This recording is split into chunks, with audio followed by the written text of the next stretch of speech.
Welcome to Season 4, Episode 30 of Brackets, Bubbles, and Bid Stealers. I am Sam Fetterman. That is Jonathan Lipskin. Tom Mosser is here with us to talk Mountain West basketball. Yes, we are leading. Okay, we can't quite lead the show with the Mountain West tonight because something big happened in Lexington, Kentucky today.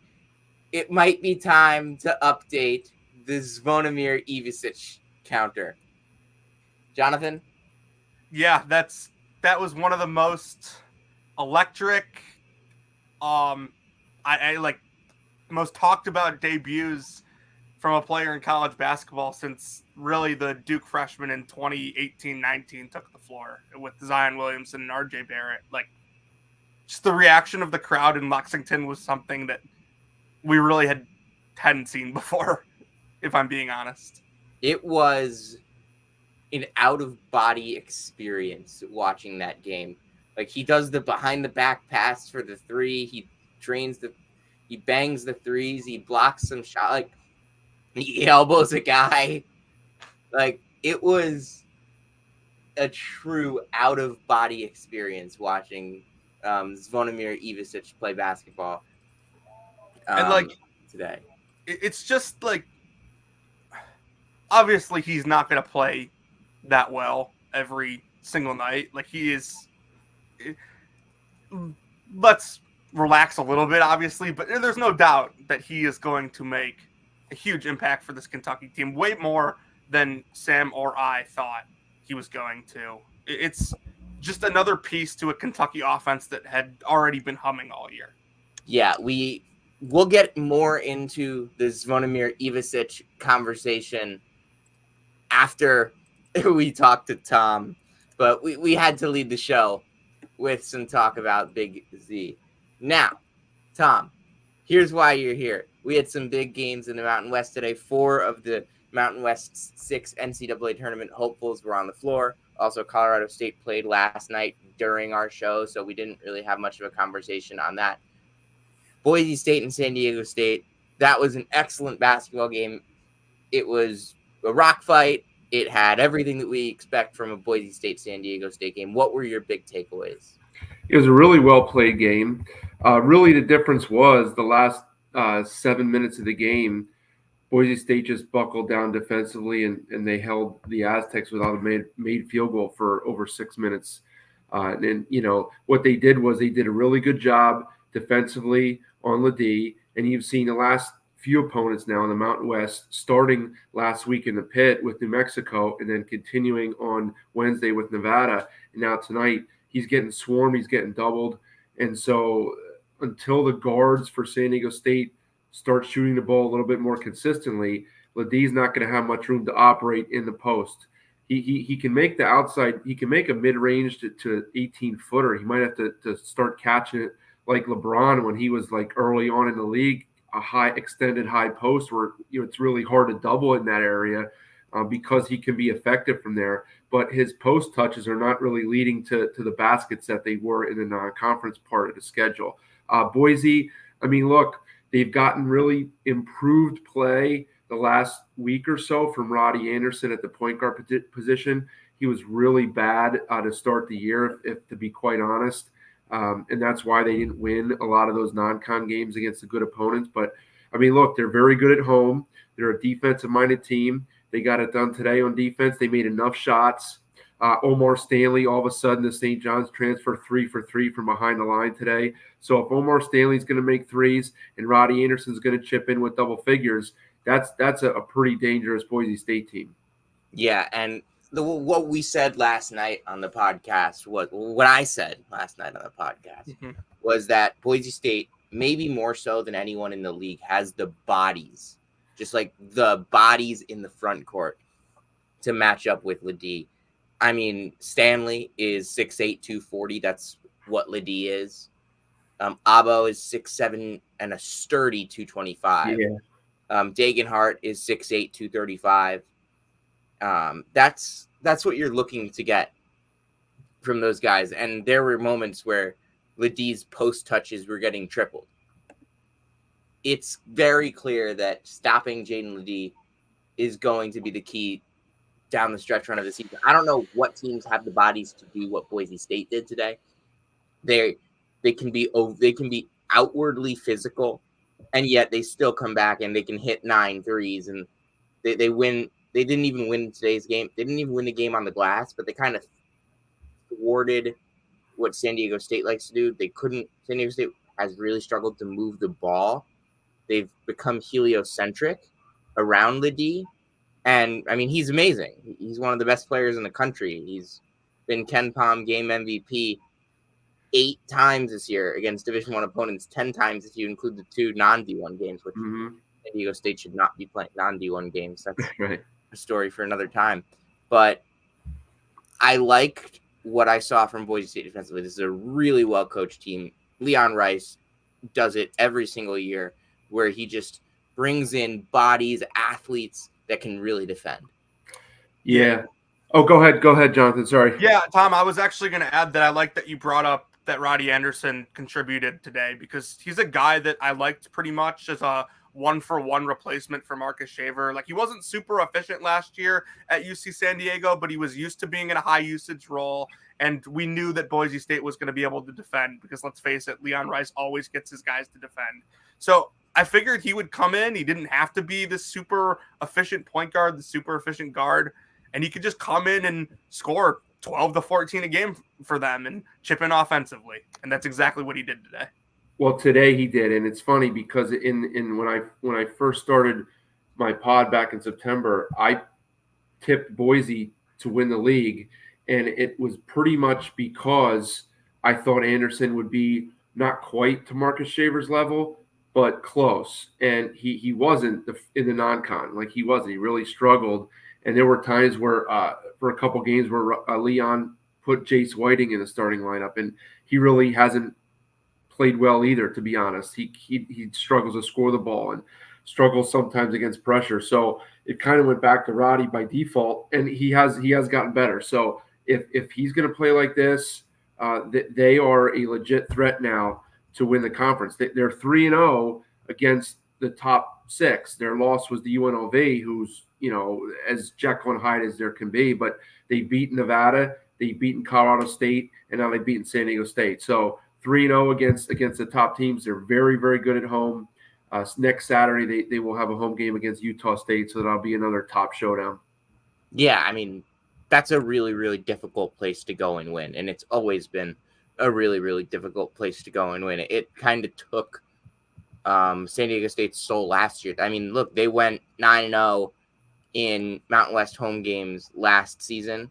Mm-hmm. They went 8-1 in Mountain West home games 2 seasons ago. They went 9-1 in Mountain West home games 2 seasons ago. 3 seasons ago. Mm-hmm. They went 8-1 in Mountain West home games 4 seasons ago. So this is a group that over the last now 5 years has lost 4 Mountain West home games. That is a really impressive tally for this group. They can really protect their home floor. I'm not sure if it's the best home court advantage in the conference. There's some other there's some venues that I think have better atmospheres, but in terms of the results, I don't think you can argue that Boise State at this moment has the best home court in the conference. Right. You just said it. There can be better atmospheres. The Pit, like, let's face it, is a better atmosphere. Viejas, probably a better atmosphere, but the results, you can't beat that. And so if they already have their loss, I mean, are you going to think they'll lose a second home game? I mean, they'll have Utah State, and they'll also have Nevada coming in there, and New Mexico. So, I mean, it's going to be tough for any of those 3 teams to go there and win. And then it's all they're going to have to do. They already won at Nevada. So if they just hold serve in the games that they're supposed to win, they might be your favorite right now in the league. Yeah, and that's something that I really, really did not think I would be saying at any point really this season. And I like Boise State. I think I picked them 3rd behind San Diego State and New Mexico. I think I had them 3rd. I want to say I had them 3rd as well. I think you might have had them 2nd. No, because I loved New Mexico in the preseason. We both did, but I think you loved Boise State. I can check right now. But I feel like there was at one point where you told me something about Boise State, and I don't remember. But I liked Boise State a lot. Kind of got down on them when they lost to Virginia Tech and Clemson and Butler, kind of before we realized how good Clemson and Butler were, even if they're both kind of tapering off a little bit. Mm-hmm. And I mean, I think Washington State is also tapering off, and I liked them at a point.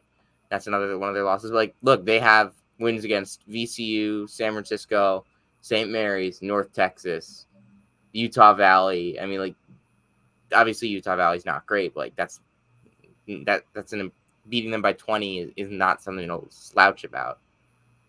I think Boise State probably a little tougher for them to get an at-large than like a San Diego State. But they might be as good as anybody in this league. Yeah, they scheduled hard. As you just went through their losses, they didn't help themselves out, and the teams they don't have any bad losses.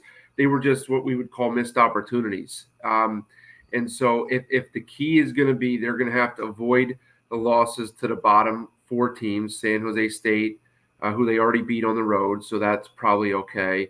Air Force, Fresno State, and Wyoming. If they can avoid losses to those four teams and hold serve at home, I'm sure I would think they'll move into most people's fields after the weekend's over with the nice quality wins that they have at this point. They were trending up. I know they did lose the UNLV, but long way to go. But I think they're starting to get it figured out. And like you said, Leon Rice is no dummy. He does this every year.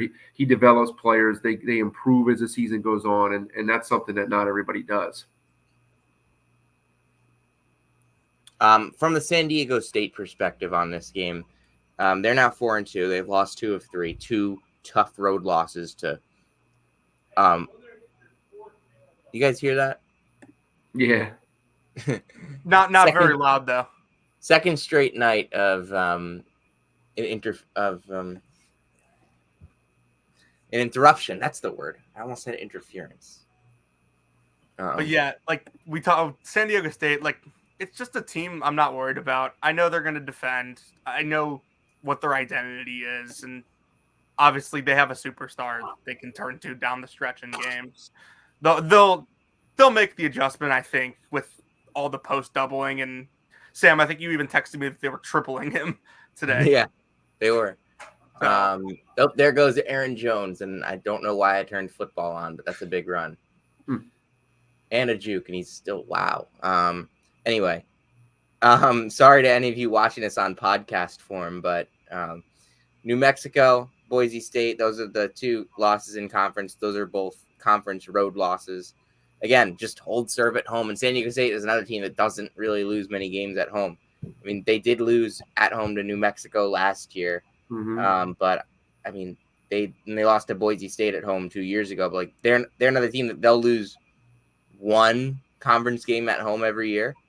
Like they've lost 1 conference game at home every year since 2020. I'm not looking any further back than that. And they haven't lost one yet this year. So like just like Boise State, 4 conference losses since 2020 at home. They are another team that is super physical, tough defensively, and really well coached. They've earned the benefit of the doubt with what they did in the tournament last year. I know it's not the exact same team, but you bring back Ledee, you bring back Parrish, Butler, Trammell, you bring in Jay Powell, and you bring in Reese Waters, who had a really big shot today, but it didn't end up mattering. I think they do need more, though, from Reese Waters. He's kind of been on and off over the last couple of weeks, and they're going to need more from him. Yeah, I think the 2 guys that if San Diego State really wants to get to their ceiling, I think they're going to need more out of Reese Waters. And Darion Trammell cannot continue to shoot 25% from 3. He's not the world's greatest shooter by any means, but I believe he was at like 31% last year, even higher at Seattle. He's got to shoot the ball better if they want to reach their potential offensively. Yeah, you nailed it right there, Jonathan. Trammell, and he missed Wednesday's game against Nevada. He was sick. He was a late scratch, didn't play. He didn't really look right either today in the first half. He had a nice little spurt there in the second half where he played well, made some buckets, and got engaged a little bit. But he has not been outstanding this year. Now Dutcher's chosen to bring him off the bench to start more size. Elijah Saunders has not really gotten it done for them. He's more of like just a minutes filler. He starts the second half. He rarely will finish the game unless there's foul trouble. And anything you get out of him really is bonus. He'll grab you a couple rebounds. He banked in a 3 today in the first half. I mean, he's not really providing a lot of punch. And their best lineup then is with Trammell on the floor, or sometimes Jay Powell, who's improved and been better lately. But you guys also said correctly, Reese Waters needs to be that second fiddle, because everybody talks about Lamont Butler because he made the shot in the Final Four last year, right? But the fact is, Lamont Butler is more of a defensive stopper than he is a shooter, and he's improved his game off the dribble. He can attack the basket and finish going to the rim, but he's not going to get you 16 a game.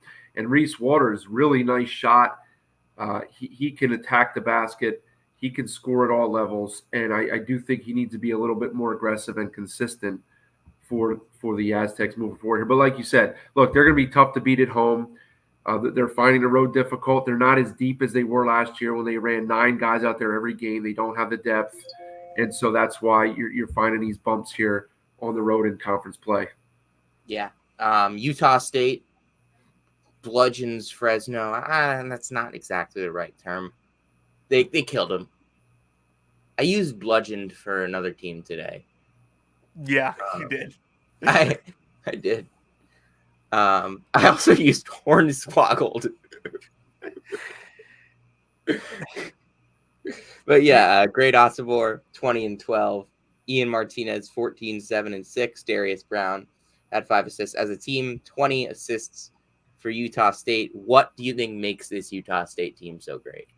Well, I've gushed on my pod for weeks now about Danny Sprinkle. Like, I am, as a former coach, albeit like at lower levels, but I watch things and look at things through the coach's eye more so than the players. Like, obviously I can identify a good player and what they're doing, but I also like to watch and see what the coaches are doing or not doing and things like that. So I'm sometimes overly critical and harsh on coaches, but I can also be like incredibly like, swooning over a coach. And Sprinkle is in the conversation for coach of the year nationally. Like, really, he should be. I mean, he's got his team at 17-2, and everybody knows, well, most people, I mean, Mountain West people know, I don't know about all across the country, this is a team that has 0 returning production. I mean, I know in today's day and age with the transfer portal, guys are coming and going and roster turnover is very high, but he literally had 0 players returning and pieced together a roster from April to September like he was putting together an AAU team. Now 2 guys did follow him from Montana State, but everybody else was just kind of pieced together and cobbled together, didn't know each other, came from all over the place. And he's got this team like playing, believing, like doing everything right. Their attention to detail is fantastic. They play defense. They share the ball. They pass up good shots to get great shots. They have, no pun intended, a great player in Osobor inside. Darius Brown's a bulldog out front as a point guard defensively. He shares the ball. He's got great vision. Him and Osobor are like Stockton and Malone out there. Then they got supporting pieces like Falslev and Martinez. There's a lot to like with this team. I think they're a contender right up there with Boise State, San Diego State, and Colorado State, some of the others, New Mexico too. Yeah, and like from covering Iona this year, another team that has basically returned nothing, and like listening to what Tobin Anderson says, like it's a lot more like what he'll say. He'll talk a lot about like experiences of what they had at FDU last year. And like Danny Sprinkle and his staff, I'm not sure how much of his staff came over from Montana State, but I'm sure he looks at this as more of a continuation of what he was doing at Montana State than a whole new experience, because he gets to bring his 2 best players. And I mean, Tobin didn't bring anyone, but he brought a bunch of his staff. So he's watching film with the same guys, he's doing all that. But for Sprinkle, he brings his 2 best players, or I mean, Jabril Bello was awesome last year, and Raekwon Battle was their best player, but his two best players this year are from last year's team. And honestly, that's even crazier to think about, that arguably these were his third and fourth best players at a Big Sky team, and they are now the top two guys on an elite Mountain West team.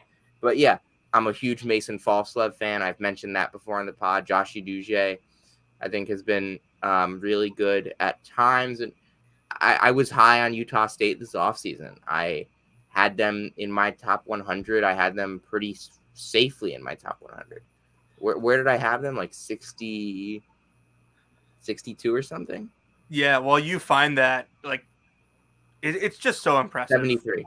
It's just so impressive what Danny Sprinkle's done this year. Like, Utah State in my top 100 was a team I kind of just threw in like the bottom, like 10 to bottom 15, because Sam told me he, like, Osabor's going to have a big year. Like, Sprinkle can coach. Like, and yeah, like, you're seeing it firsthand. He takes a couple guys from his Montana State team that were a 14 seed, and not even like the best guy.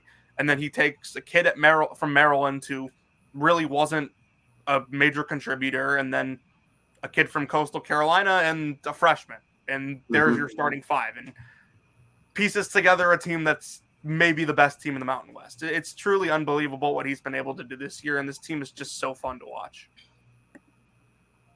Yeah, I mean, they killed Fresno tonight. Fresno's not a team that we really need, that really needs much thought.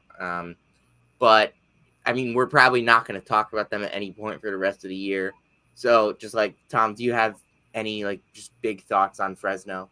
Well, I mean, I don't want to be a Donnie Downer here, but I think you're probably entering the final 2 months of the Justin Hudson era in Fresno. He was kind of brought back here without a contract extension for this year. A lot of people wanted him gone after last year. They don't draw for their home games. He can coach defensively. He was a very good assistant at San Diego State. They struggle routinely to put the ball in the hole. They struggle to finish games. They're just overwhelmed talent-wise this year from the rest of the teams in the conference. And they do have a win. They got a nice win at the buzzer the other night over San Jose State, and they've played hard. They've been competitive sometimes out, but I can't see them topping more than 5 or 6 conference wins, and it's probably going to lead to a change in leadership there in Fresno. So, nice inside duo of Andre and Boachi. Those guys can play a little bit. And I do like Isaiah Pope inserted the transfer from either Utah Valley or Utah Tech. I can't remember which one. But beyond that, they just don't have the horses to run, and it just hasn't really worked for Hudson there in his 6 years. Yeah, it's unfortunate, but they'll that's a program with potential. I mean, they'll find a chance. They'll find a guy eventually who can get them to the tournament, I think. I mean, this is going to be a 4-bid league for the foreseeable future. I mean, why can't Fresno be one of those teams one year with the right coach? Mm-hmm. New Mexico kills Air Force on the road, an Air Force team that is now 0-5 that I kind of had some hopes for after they started 7-2, but I mean, they've played a pretty tough schedule. I mean, they've played 4 of the 6 teams that are the tournament hopefuls in this league, and they've only had 1 game against the other teams outside of that. But they are now 0-5, and for New Mexico in this game, they never trailed after like 4-0. JT Toppin was unbelievable. That's one of the best freshmen in the country, if you've never heard of him. And if this is your introduction to JT Toppin, you're late. He's a stud. He had 25 and 13 tonight. He's been doing this type of stuff all year. He's this really strong 4/5 man who can just score at will on the inside, grab a ton of rebounds, and he's really athletic, able to block shots. He does so many things. I mean, yeah, you just said it all about him. And I sent out a massive tweet after the game about him because he does everything right. And it's incredible that he's a freshman. And he was really good in a non-con. He made like 70+% of his shots. Like, he seems to never miss. and they didn't play the toughest non-conference schedule.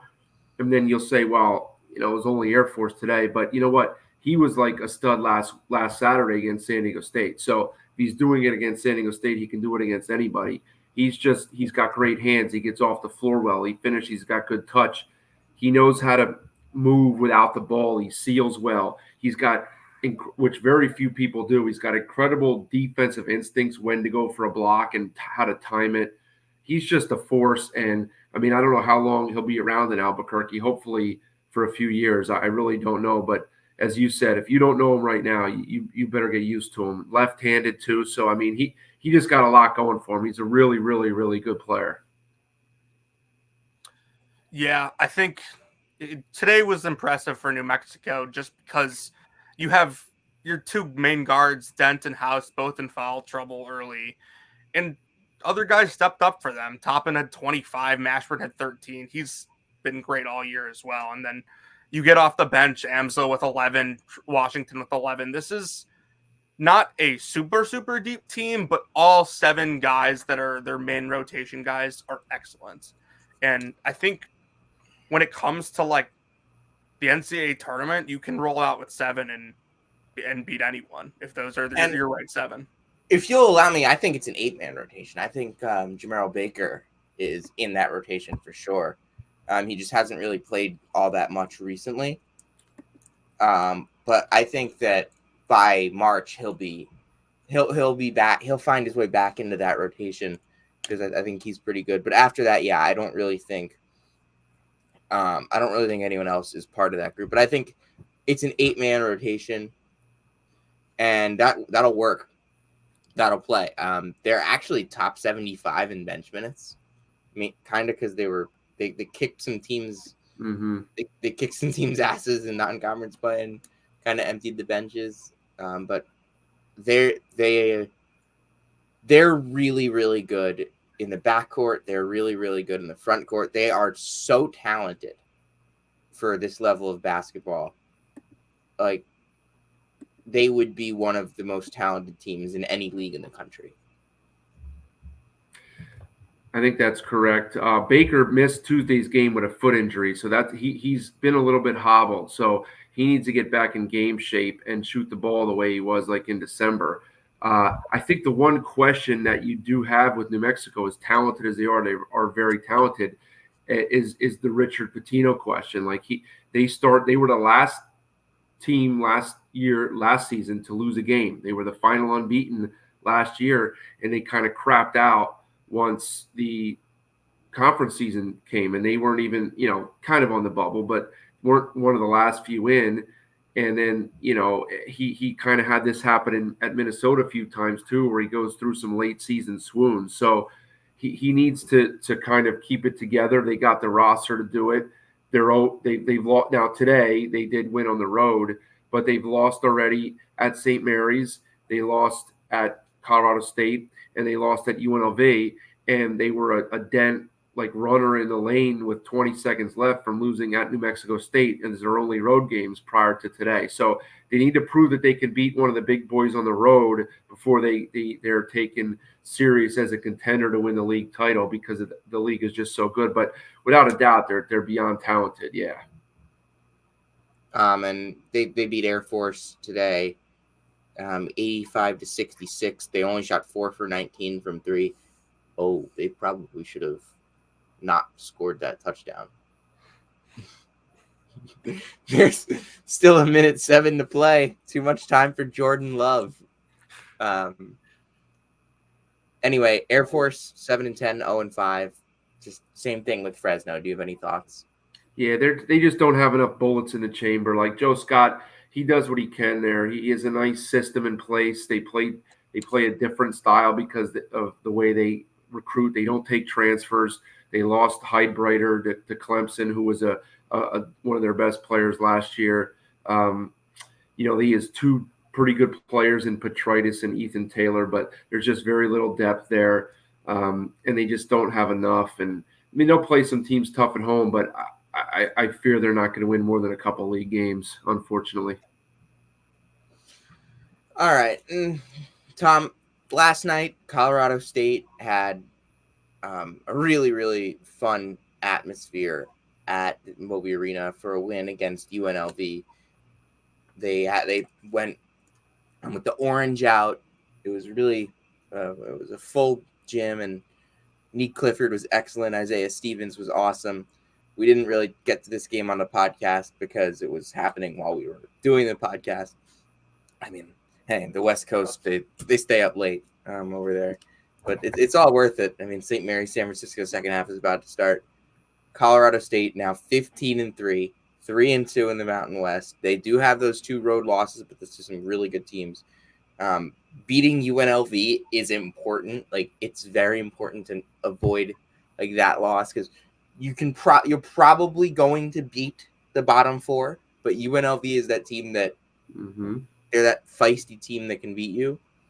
And kind of the difference between who's going to get in from the top 6 and who's not, it's probably going to be the UNLV results. Yeah, it's an interesting point. They're kind of like they're in purgatory, right? You have the top 6, you have the bottom 4, and then they're kind of there in the middle where they can do whatever on any given day. But it was very important for Colorado State because they had lost 2 games and then they came home after a bye, if you will, and struggled to get by Air Force in the middle of the week, and then had this game here. So they had really had a few down efforts in a row, and they trailed for much of this game until Isaiah Stevens kind of kicked it into gear in the last 8 minutes or so and made some winning plays, had some assists late, made a couple shots. They cranked up the defense. And look, it's tough to play at altitude for 40 minutes. UNLV is not quite as deep. They have some injuries, so they can't run as many bodies out there. Nico Medved trusts his bench, even if the guys aren't quite as productive. He'll get a few minutes out of him here and a few minutes out of him there to rest his guys up, and then his starters were ready to go down the stretch. And then when you have one of the best players and leaders in the country in Stevens, that kind of makes a difference. As you mentioned, they had the nice little orange Aggie night that they do once a year, so the crowd was into it, and they just kind of contribute a little bit to UNLV slightly melting down in the last couple minutes and letting Colorado State off the hook, and the Rams got a nice win. Yeah, no Mountain West action tomorrow on Sunday, which don't they usually have Sunday games? You know what? They'll sprinkle a couple in throughout the regular season. As a matter of fact, a week from tomorrow, they'll have a really good one. Shocker, I know, but Nevada at New Mexico next Sunday night in the pit. Yeah, and nothing on Monday night either. So there's no more Mountain West action for a while. I feel like I'm deprived. All right. Yeah. Thanks, Everybody. Tom, so much for joining us tonight on the show. Thanks, guys. Appreciate you having me on. Of course. Sure. Thank you so much. And I kind of botched this situation because I forgot to send the link out to our next guest. So, Jonathan, if you would like to just go for a minute about anything you saw today. You know what I think it's time for, Sam? The Valley update? I think it's time for a Valley update. Thank you. Thank you for saving me. So I think we had 5 games today. Murray State, Indiana State, America's team, both off today. They'll play tomorrow.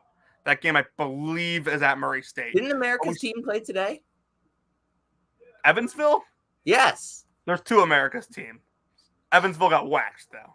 But I know. Go. We started the day in Peoria, Illinois, where the Bradley Braves are now absolutely rolling. They had a 5-game losing streak spanning from November 29th to December 15th. They take care of Belmont at home today. Duke Dean, 25 points, hit a logo 3 down the stretch. It was electric. This is a team that's going to continue to win a lot of games, Brian. That's all Brian Wardle knows how to do. Is just win games. They got 13 out of Connor Hickman, who's having an excellent year, and then Malavi Leons has 17 on just 8 shots. So Braves rolling, back in it in the conference picture there at the top. Then we got Illinois State getting a win at Missouri State. Missouri State's really been crumbling here since they took out St. Mary's about a month ago. Lost their last, I believe it's 5 out of 6, yep, with the only win coming at Evansville. Nice win today for Ryan Pedon and his guys. Darius Burford, their best player, was really good. Donovan Clay had 19 for Missouri State, but 2 teams that'll probably be playing on the first day of the MVC tournament there in St. Louis.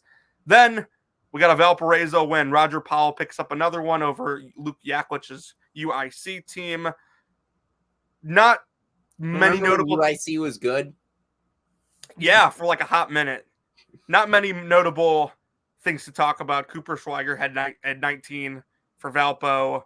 For UIC, they got 18 out of CJ Jones, East St. Louis product. Always love seeing those kids in the Valley. It's a really good high school program out there at East St. Louis. But yeah, nothing too notable there. Then, oh boy, what happened in Des Moines, Iowa today? What Drake did is, I'm pretty sure it's illegal in some countries. Sam, Drake gets a 97-48 win over our Evansville Purple Aces. It was tough.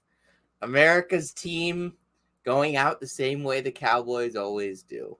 Really no like huge effort today individually from Drake. They had 18 from Darnell Brody, 12 apiece from Overton and Aiton Wright. Tucker DeVry had 11 and didn't really even shoot it that much or shoot it well. And then 18 off the bench from Kyron Gibson, who's a senior who doesn't play much, but nice to see him getting in today. Drake has just been absolutely rolling. They blew out Indiana State in the second half a couple weeks ago. Now they get a huge win over Evansville, at least margin-wise. Not sure how that's going to stack up on the resume, but another Drake wins means we're just that much closer to a 2-bid Missouri Valley. So we love to see that. And then the final one, Northern Iowa has been playing much, much better lately. They get a key win in a kind of surprising low-scoring game over Southern Illinois. Xavier Johnson had 17 for the Salukis, but did not shoot it well at all. And then Bowen Barn with an excellent day, 16 points. Nate Heiss contributed with 15 points, 8 rebounds. Guys, remember he almost had a triple-double earlier this week in their game. Those are the 5 today for the Valley. We'll see Indiana State and Murray State in action tomorrow. Sam? Thank you for the Valley update. That gave us just enough time to welcome Michael DeRosa into the show to talk about the most entertaining conference in college basketball. It is a soap opera every single day in the Big East. Yes, sir, that it is, Mr. Fetterman. Happy to be here. All right. Where do you even want to start? There were a bunch of amazing basketball games today. We said the same. Actually, let's go with the same order that we started with last night. You want to celebrate the champions, Jonathan? Yeah, let's celebrate the champions. Why not, Sam? Let's celebrate the champions. UConn goes on the road to South Philly and pulls out a gritty, gutsy win against a gritty, gutsy Villanova team. I think that this game kind of showed me the character of both of these teams tonight. And I came away impressed with what Villanova was able to do, kind of punching back. And it was a heavyweight fight. I like how you said that, as I told you, and I was just sweating out an MMA decision, so I'm very glad you used a fight analogy. But going into this game, I really liked how Villanova matched up with UConn because, as I'm assuming you guys, especially Sam, I know you watch every freaking UConn game, you really have to switch their off-ball action. And I think that's one thing Villanova should do well, hypothetically speaking. Like, you have very switchable pieces 1 through 4, especially in a lineup where you have Justin Moore running the 1, and you got a really good game out of Mark Armstrong. He's looked better recently, but this UConn team's tough, they're gritty, and they just find ways to win close games at this point, which is something they didn't do last year, and like that's kind of the running bit. And then they go into Hinkle, beat Butler close. They go into Cintas, beat Syracuse close. Then they not Syracuse, Jesus, wow, Xavier close. Wow, that's yeah, that's tough. And then they go into wherever the hell that game was played, and they beat Villanova. So, I mean, this UConn team, I think we know UConn's really good. They're better with Klingon healthy, believe it or not. That might surprise some people. Doesn't surprise me. But this UConn team's really good, and Villanova, they're just going to play in so many close games that these results don't surprise me. I think, as I said, Villanova got down 11-0 in the first half. It was like Villanova didn't score a point until the 14-minute mark of this first half. Yet they came all the way back, took the lead in the first half, and UConn responded with a haymaker. Then, standing 8 count, Nova gets back up and punches right back. Punches back. They go up by 4 in the second half. And then what does UConn do? They go up And it was such a classic Big East rock fight. Like, these teams were physical. And what I liked about Villanova today is this is an experienced basketball team. They do a lot of little things because this is a team that's built off of role players who emerged into stars or high-level players. Tyler Burton was not a star all 4 years. He was very good, but he started off as a role player. The key players on those teams were Jacob Gilliard and Grant Golden. You look at Eric Dixon. He was a role player for many years.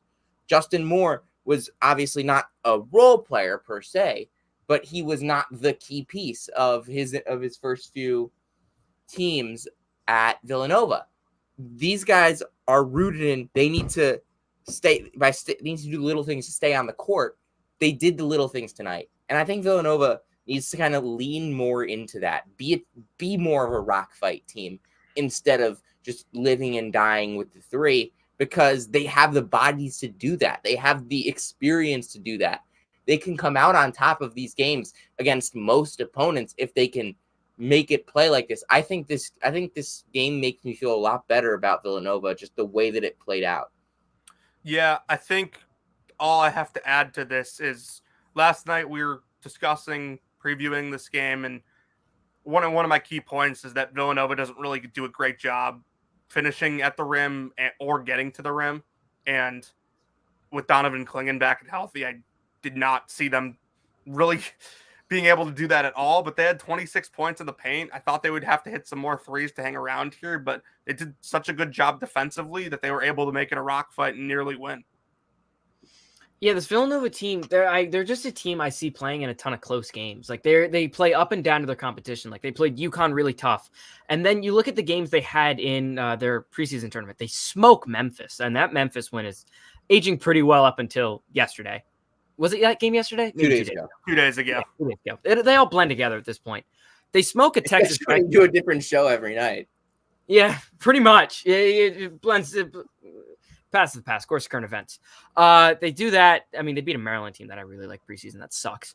Beat North Carolina in a game that went to overtime. Beat Texas Tech, and then at the same time, they can lose a game where they look terrible against St. John's, and they can have a game where they start off really bad against Creighton, find a way in the second half to win at Creighton.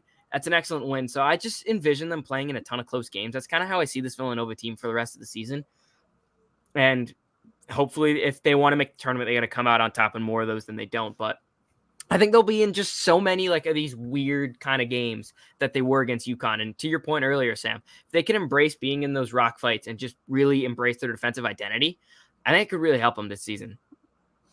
Stephon Castle only had 6 points, 2 assists, 3 rebounds tonight, but it felt like he was kind of all over the place and really had a hand in everything. And that's what it's that Andre Jackson type. It doesn't really show up on the stat sheet impact for Stephon Castle. That, I mean, I didn't think that this would be the impact that he would have. Like, I really thought, like, I didn't think of him as a comparable player to Andre Jackson whatsoever, but that's kind of been the role that he's embraced and taken on, and it's working for UConn. I mean, Tristan Newton is so special. I mean, just never phased, so calm, and he delivered that skip pass to Caravan in the corner for that three. He just kind of probed the defense, waited for them to jump, pulled the ball back and sent it across like he had no business doing that, and that was so impressive. Yeah, the only thing I really have to add is that I think just watching UConn over the last week, Dan Hurley just such a good job like manipulating what he wants his team to be on a year-to-year basis. Like, you lose Andre Jackson, who like I think we would have called like one of the most irreplaceable players in college basketball last year, just because of the amount of different things he did that not only like wouldn't show up in the box score, but just like they're hard to go find. And now here's Stephon Castle, who does so many of the same things in a lot of different ways. And it's amazing how he was able to kind of recreate him with this freshman who we didn't really think was Andre Jackson even. No, we thought he was a point guard, like ball handling, attacking the basket, and like I've been a little disappointed in Castle's shot. Like I thought that was a part of his game that he kind of had at least a little bit of. But who cares? Like he's shooting 54% from inside the arc. Yeah, when you watch Castle, or at least when I watch Castle's high school tape and his games in Georgia, Covington, you saw the scoring ability. Like I believe there are a couple games where he put up like almost 50 points. It was ridiculous. Like he was just so smooth athletically. But the fact that he was able, you've mentioned the Andre Jackson role. He only played 17 minutes today, but he just kind of does what the team needs him to do. He's not trying to do too much, which I think is for a freshman, I think that's a really valuable skill. There aren't many freshmen that aren't going to go out there and try to force a couple shots or force a couple plays, maybe make a couple jump to passes, and those passes just aren't there. But I think Castle's settled in really well to his role at Nova, and I think it really helps when you just have a star next to you. Yeah, tired. I'm late. I'm trying to watch fights. I'm losing money. All right. Yeah, I'm going to make mistakes. It happens to the best of us and me. Hey, don't sell yourself short, Michael. All right. Moving on to so we've celebrated the champions. We have. It's now time to celebrate last year's Big East double champions, and this year's definitely not Big East champions. The Marquette Golden Eagles, who are now 4-3 in the Big East, they won today at the Garden without obviously Sean Jones and Chase Ross. Big game for Oso Ighodaro. Tyler Kolek was big. It was really exciting. I did not have a chance to watch any of this game, so I won't be able to add anything. Yeah, I didn't really get to watch it either, but I will say that Sam, did you see the video I sent you of Rick Pitino yes, falling to the ground after they lost? He lives and dies with every game. It's an act. It's awesome, even if it is like, an act. This is like the most obvious act ever. Like he lives and dies with every game. Yeah, no, he wants to win, but like he's making it seem like this is hitting him way harder than it is. I will gladly take the character of Rick Pitino anytime. It's excellent. And I think he knows it. What I will say is no Chase Ross. Obviously, Sean Jones is out for the year, but Chase Ross is coming back, right? I believe. They do expect him back, I believe, by the end of the month. Okay, so no Chase Ross today for Marquette, no Dingle for St. John. So this isn't really like the greatest example of what these two teams are, but Tyler Kolek, Oso Ighodaro both kind of did their thing today. I think if St. John's, like I know they love Brady Dunlap and he's been great as a freshman for them, but if they're going to play him 33 minutes, they're probably going to need more than 2 points and 4 assists out of him. Well, it's that he's also not terrific defensively, and he was kind of exposed in certain spots in this game. He's a freshman. The kid, he's shown all the flashes you expect out of a freshman at this point in his career. So full credit to Brady Dunlap in that. But I don't think he's like great defensively. And granted, I don't think the St. John's team, I think particularly once you can break their initial pressure, I think they're kind of weak defensively. And this was a bad game from Joel Soriano. I thought Ighodaro did a great job just really containing him, getting him not on the glass as aggressively as Soriano is, not getting all those easy buckets inside. So credit to Oso Ighodaro on that front. But if you're not getting a ton offensively out of Brady Dunlap, I don't know how much they're really expecting to get out of him, but I don't know. But on the Marquette side, I think this is something that I didn't expect to be a concern entering this season. But again, almost all of Marquette's buckets were like wide open layups, which is a really good thing. Like more wide open layups, the better is what you say in basketball. But they're a bad shooting team this year. Like they're shooting under 33% from three. They're 31.5% on the dot, 261st in the country. Today, they were just 6 of 20. And in the Butler game that I watched very closely, my God, Marquette missed so many wide open threes. I think if Marquette really wants to hit their ceiling, which they are currently not operating at, as Sam mentioned very early on, they're not going to be the Big East champions at this point. They're going to have to start hitting jump shots. Like, I don't want to say it's that simple, but it really just is that simple. If you want to be a guard-dominated team with guys like Kolek, Joplin, Jones, you're going to need to hit some outside shots. And you're going to need to make teams have to respect that so you can run a lot of those backdoor actions that they love to run. And where they're still getting some of those buckets inside, they're also going to have to hit jump shots at some point. Yeah. And it's weird, too, because Like they were a solid, good to good, not great shooting team last year from three, and they didn't like Omax was a decent shooter. Well, he wasn't like superb or anything, but like the fall off, I think they were like 100th around that there in 3-point 101. percentage last year, and then like 260th this year. So it's Yeah, been a they really are weird right now drop off. dead last in the Big East at 28% from three, and dead last in the Big East in getting to the foul line. It's So, like as after, you mentioned, Michael, all of their points are just coming on layups. after losing Omax, like that's like one of the last problems you would probably expect them to have. Yeah, Like there were a lot of things that Omax did for them that I thought they might have problems with. 3-point shooting was not one of them. And look, they got the win today. That's what matters. You survive these types of games in the Big East. They now have wins against Creighton, against Villanova, and against St. John's. But they also have the loss to Butler at home, which, I mean, Butler's fine, but that's not a game that Marquette should be losing at home. And, I mean, yeah, Providence, they had Bryce Hopkins at that point. So, like, that was a top 25 caliber team before they lost him. And Seton Hall, we'll get into them in a minute. But, I mean, Marquette has DePaul coming up, which DePaul is 278 in KenPom. Like, my God. They might be overrated at that price too. They are bad. DePaul, that would be like, that would be a bottom half MAC team. My goodness. And then they have Seton Hall at home, and then Villanova away, and then Georgetown away. So they don't really get into the toughest part of their schedule until closer to the end of the season. Marquette, but every game in the Big East is a tough game. That's the deal with this conference. Except DePaul. Except DePaul. Yeah, because every coach aside from Tony Stubblefield is really good. Yeah, you just got to bring it on a nightly basis. Unless you're playing DePaul. Yep. I can tell you, I watched DePaul in person today, and the team they played didn't really bring it, and it did not matter in the slightest. It just didn't matter. DePaul now 0-7. They are 3-15. Trivia time. Who are their 3 wins against? Chicago State. That is correct. America's team. Did they beat any non-D1s? No.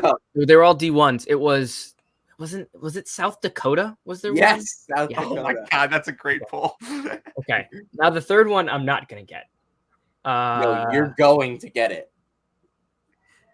America's game. Oh, Louisville. Duh. Yes. That's right. Sam, I also have a trivia time that's a little off topic, but if you want me to do it now, I will. Go ahead. All right, so trivia time.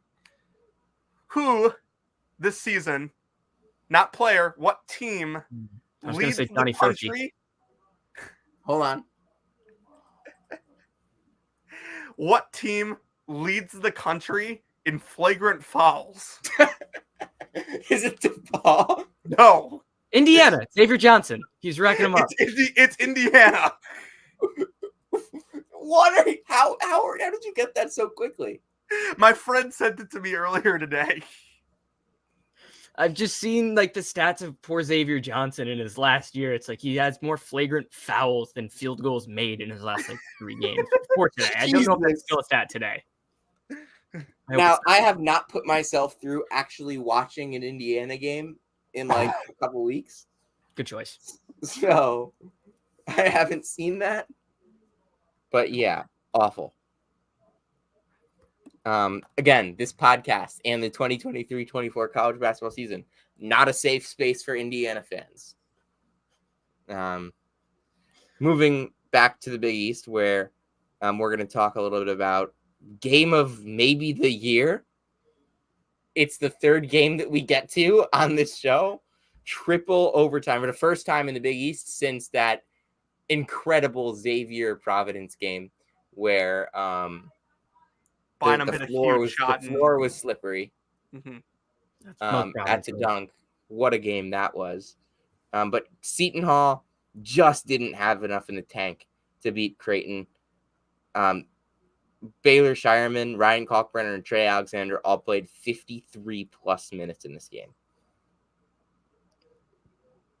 Yeah, I was watching this one in studio while doing an NFL divisional round preview today, and I was absolutely losing my mind at like the execution at the line down the stretch. Like like the missed free throws, like is Creighton like scrambling for a loose ball and then Ashworth hitting a three when it looked like Seton Hall was finally going to pull away. It was really fun. And, you know, what do we say? When Creighton hits the threes, like they can pretty much beat anyone. And they hit 13 of 36 today for 36%. They don't shoot it at the absolute highest percentage in the world, but they're going to get off a ton. Kalkbrenner was just spectacular today. Trey Alexander legitimately looked like a pro today. And Sam, I know you advocate for him a lot, and I do too. Not nearly as much as you, but he looked very mature in his decision making today, and just he was getting to the basket at will. It felt like. I thought Ashworth, at least in the overtimes, before he ended up missing, I believe, a front end of a 1-on-1. I thought he played a very solid floor game. Actually, Ashworth has definitely been a guy if you're a Creighton fan, you've been really worried about. I thought he was very solid towards the end of this game. I thought he just did enough to make the right plays. He had that bucket at the end of regulation or one of the overtimes. They all blend together again. That should have been an and one. That just wasn't called. So that was weird. We don't need to talk about the officiating, though. It was terrible. But it's the Big East. But I thought he actually played a solid game. The Big East refs are the third team on the floor every game. Look, they make games interesting. You can give them that. They make them interesting. Good?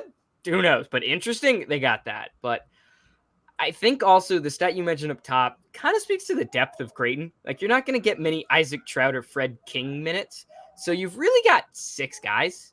I feel like that could really burn you in a tournament setting. Like, if we look at the next game they end up playing, I don't know who the opponent is off the top of my head. It's Xavier. Just checked it on a Tuesday.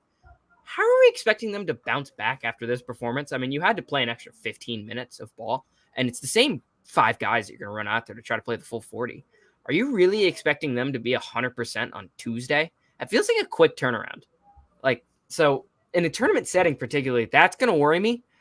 But that said, they battled. One thing I've questioned about this team is kind of like their will to like fight, and they really fought in this game. This was, I feel like, the first time this was like a turning point to me where Creighton felt like they really wanted it. Like they were going to get on the floor for loose balls. They were going to attack the cup. They're going to be relentless, and they brought that. That's how you have to play Seton Hall. If you let Seton Hall push you, they're going to push you. If you don't, I mean, yeah. So they fought back. Full credit to them. Seton Hall's still a really good team. I don't see many games where Kadari Richmond's going to shoot 8 of 31 from 2. Yeah, I want to get into that for a second. He took 31 2-point shots. I was going to, like, my next point was going to be, is this like the worst triple-double in basketball history? His offensive rating was 83. Yeah, because he took 32 like, I didn't realize how many like shots he actually took until I checked the box score after the game, and I'm like, is this a mistake? Like 31 twos. He took 32 shots and 31 of them were twos. Like, who does that? Kadari Richmond. Like, it was almost like the exact same play every time. Every once in a while, he had like this really cool move, but before that, it would just be the drop coverage. You get by the first defender, then he would just try to like run at Kalkbrenner and like, or try to do something like really cheeky. And it's like, that's just not going to work. And then, yeah, it was a weird game from him. Triple double though. So there you go. Triple doubles are the only thing that mean anything. If you watch the NBA, you'd know that. Dre Davis, though, Jaden Bediako both had good games. But, yeah, I feel like you want a little more than that from Kadari Richmond. But I also feel like they're going to get a little more than that from him in most games. Yeah, Seton Hall, 56 to 45 on the glass. They're going to do that. Adewusu, Davis, Bediako, Kadari. They all killed it on the glass. And they still couldn't get the win because... Again, Kadari Richmond shot 8 for 31 from 2. It's honestly pretty impressive that like Seton Hall arguably should have won this game in overtime, and they only attempted 14 threes in triple overtime. Like attempting, what was it, 72 twos against Ryan Kalkbrenner. It seems like a bad recipe to win. To be fair, they're not going to shoot a ton of threes. So this feels like kind of like Seton Hall's identity. Like in their, biggest win of the season, arguably, the home win to UConn. I believe they were they were 3 of 8 from 3. So that's just kind of who they are. But yeah, just seems like a weird matchup and a weird spot to do that. But I don't know. They're not going to jack too many threes. I feel I 100% agree. That's it's not who they are. They're not going to shoot threes. It's just impressive that they were able to like play Creighton like this with the style they play. 100%. You would think Creighton plays right into that hand. 100%. Yeah. And to Creighton's credit on the other end, I thought Seton Hall would just kind of have the way like muscling around getting to like these 50-50 balls, but Creighton kind of fought. They fully fought and like they were embracing contact. You saw the blood coming down on Ashworth's face. So credit to all those guys. This was a really fun game. This was awesome. Love the beats. Yeah. Sam, I think I texted you like, I forget if it was like during overtime, but like it looked like Creighton was about to get the win. And like I texted you, I'm like, Creighton grew up a little bit today. And then like 2 seconds later, like they turn it over and I texted you like, never mind. I was like, okay, what? Sorry about that. I'm trying to figure out the best way to do this. No, this is not the best way to do this. But yeah, Creighton was really fascinating. They definitely shouldn't have like made it as interesting as they did, but as long as you get the win, that's really all that counts in the Big East standings. Like you just got to get the win. And a road win too. You take those anytime.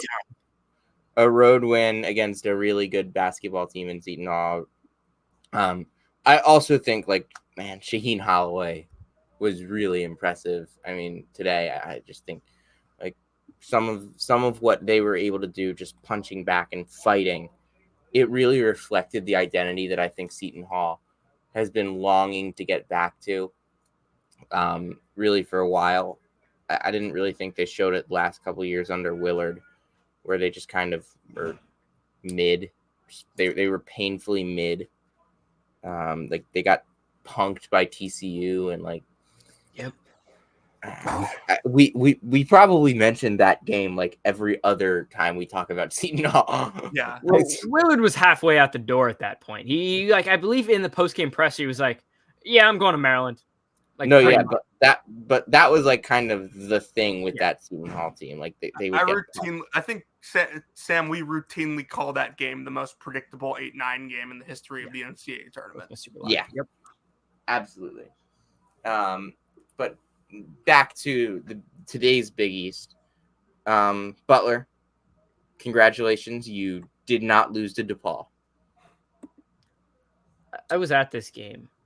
It was not fun. Like Butler didn't play well, like at all.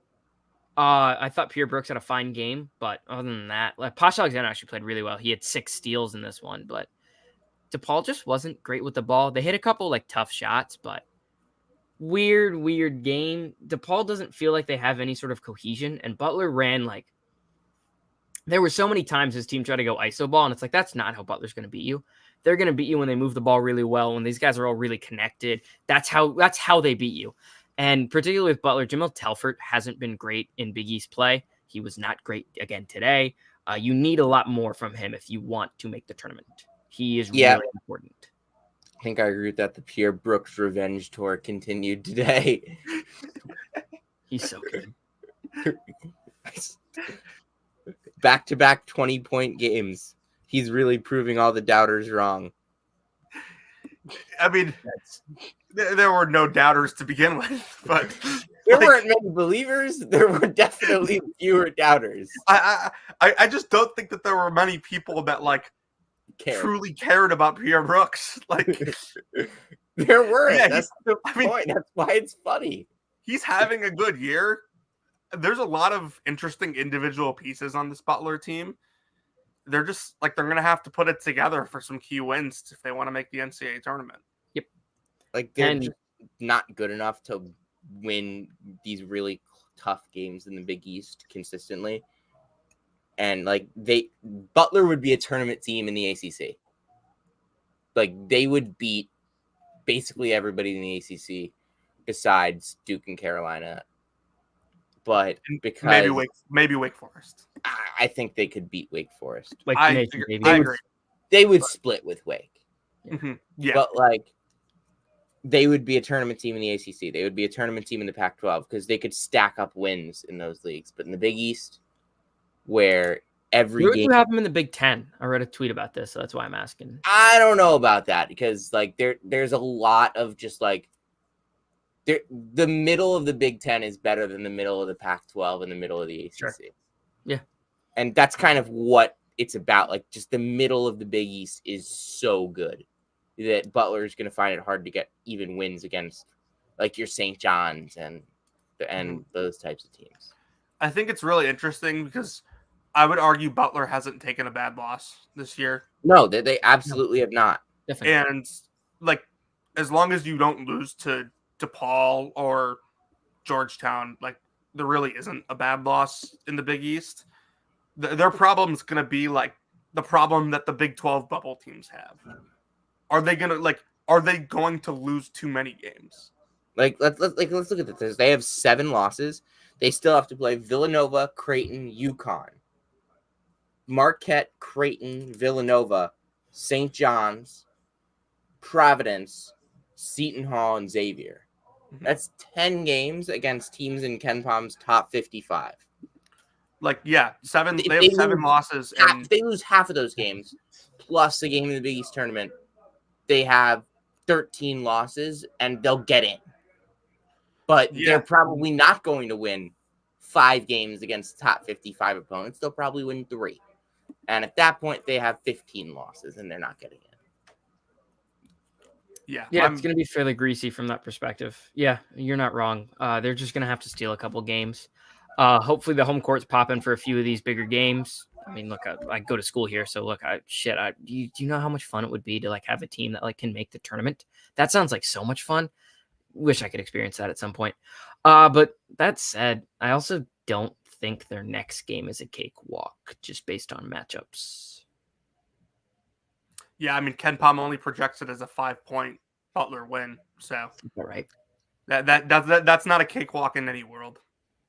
Nah, and Georgetown looks better today than they did beginning of the season. Like Butler should still win that game, particularly because Butler has 2 guys who should be able to score on the 2 graduate players at Georgetown. Not to throw anyone under the bus, but Ish Massoud and Jay Heath are really bad defensively. Get it? I just threw them under the bus. That was the joke.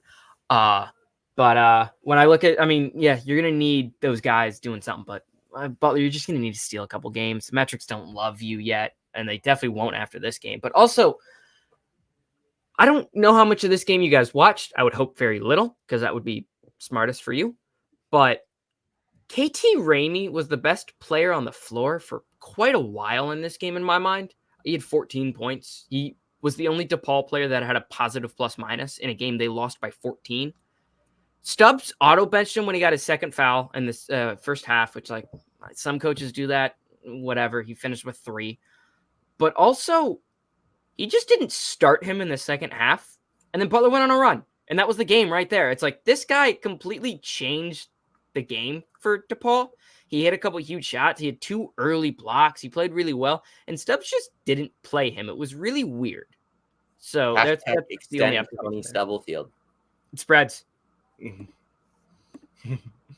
Yeah, I had the displeasure of watching DePaul in person as well when they went to Stores. That was just not a good decision on my part to do that. But thank you, Michael, for joining us. Actually, wait, is there a Big East game tomorrow? No, there's not. All right, thank you, Michael, for joining us. Happy to be here, fellas. We'll definitely get you back on at some point. Oh, for sure. It was love coming on, even when I mess up like 8 different teams' names and get confused. Happy to be here. Thank you. Yes. Justin Perry's joining us now from Shot Quality. How are you doing, Justin? Hey, guys. What's up? So, A lot, actually. What a day. What a I kind day, of gave you a very open-ended, like, we're just going to talk about mid-majors. We're just going to talk about everything. I got no idea where we're going to head today. But that's the best part about it. Neither do I. Justin, would you like to start us off? Yeah, no, I mean, do you want me to? I'll say what's up to everybody really fast. So, I'm Justin. I work for Shot Quality. I do a lot of like advanced analytics, and I might love college basketball as much as Sam. It's probably like this close, you know. I'm rocking my purple Eagles shirt tonight, so you know it's legit. I couldn't show up here without some Mac gear. Got a great day of Mac basketball tomorrow, yes sir. No, I'm really excited. I think we got really some really fun games tomorrow, especially in the MAC. I'm definitely, you know, probably my favorite conference. I'm from the 914 like you, Sam. So you know, I was texting you. I was like, all right, I like this kid's phone number right off the bat. So yeah, Yeah. I'm really excited about, honestly, I think Quinnipiac Iona is maybe one of the most interesting mid-major games of the day. This is really to see if Quinnipiac can be that top of the MAC team going into Iona. Or no, sorry, it's the other way around, right? It's Iona if they can be the big team going into Quinnipiac. But I think it's got to be Quinnipiac. They're maybe one of the most exciting bunches of players in this conference right now. Yeah, so we actually wanted to talk about the game that happened today. Oh, wow. All right, let's do that then. All right. Because this is because we'll get to the games that happen tomorrow night No with worries. Rocco Miller. My bad. That's going to be an excellent show. But again, we get you get a reprieve from talking about gambling. You can just talk about basketball. Good. Thank God. No, obviously, you know, the two kind of go hand in hand for me a little. But no, yeah, no, I think it's been a great day of basketball for sure. We had some really fun results. I went to Madison Square Garden today, actually, so I got to see St. John's Marquette. I'm not really sure why St. John's inbounded to Joel Soriano with 3.9 seconds left, but I was left a little disappointed leaving the building. But it was a great day otherwise. I mean, what games did you guys think had some of the craziest results? I mean, I know we saw like Arizona come back from a huge deficit. We saw like a Northern Colorado run. We could that was wild. I saw like it was 4 like tweets 25 about it. nothing. By like the way, 40. right now, 67-67, Seattle U against Grand Canyon with 7 minutes to play. Ooh, wow. But So- the first game that I want to talk about, Yeah. a healthy Furman team is as good as anybody in the SoCon. Tonight, 65-62 winners against Western Carolina. Western Carolina has now lost 2 games in a row. And I don't think it's a cause for concern. I mean, that's 2 losses against 2 of the top teams in that league. But JP Pegues hits the game winner, scores 17 points. Alex Williams has a double-double. Marcus Foster was great. Furman's back. Yeah, definitely. They were hurting.